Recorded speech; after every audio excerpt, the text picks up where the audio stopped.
parasını verseler yeter zaten. Bir milyon lira oradan bulsam yeter. Yani öyle bulurlar. Onlar mesela çok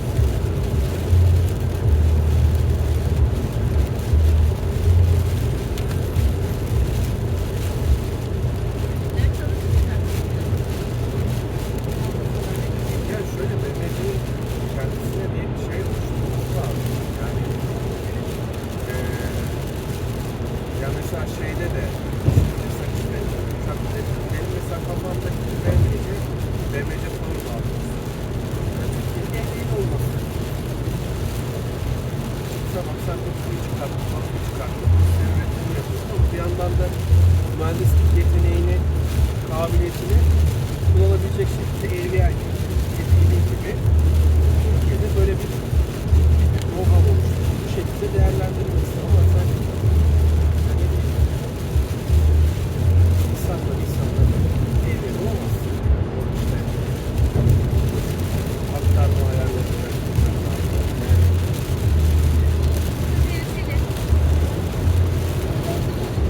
Bu benim değil. Benim bu sefer bir şey oldu. Bu genelde mesela şeyde bir önceki geldiğimizde de bir tane sistem mühendisliği ekibinde onun çiçeğilik bilmem göreve gitmişler, araç kiralamışlar. Araca ekstra kasko yapmışlar. Kim olduğunu adını bilmiyorum. Onun için elektriğinden birisi. Niye hasar dahil olsun diyor. Çünkü o hasar dahil olmasını dediği zaman arabanın jantı çıktıysa jantı çıkmış şey yapıyor. Para istiyor. Neyse. Bu da mini hasar dahil etmiş o zaman. 25 lira 30 lira. Bunun işte şeyinden kesmiş. Maaşından kesmiş. Yani şimdi sen personel böyle davranırsan olmaz yani.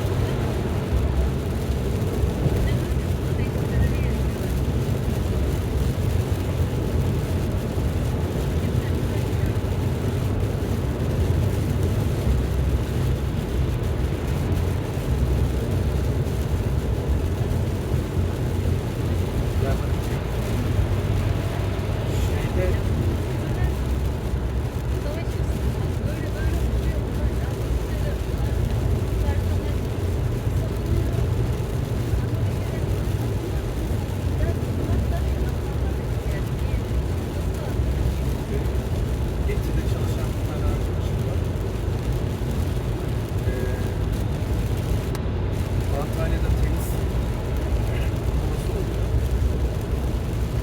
Antalya'ya tenis turnuvasına eğitim kesinlikle gönderiyor. Otelin ücret kesinlikle parasını yapıyor. Aracı veriyor, araç kartı veriyor. Şimdi yakın parasını bir de günlük görev harcılarını veriyor. Normal çok keyfe eder bir şey değil ama orada getirip yarını yapacağız.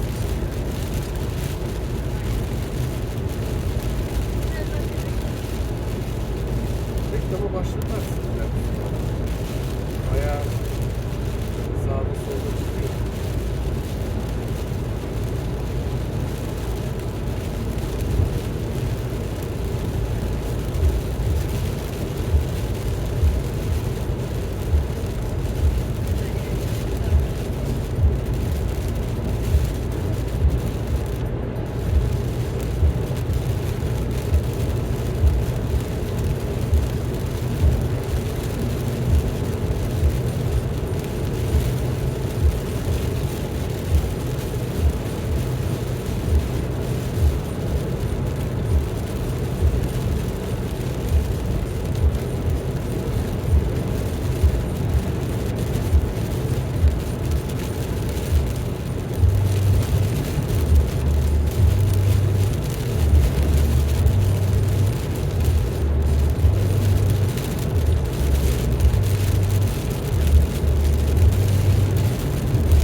şey yapardım.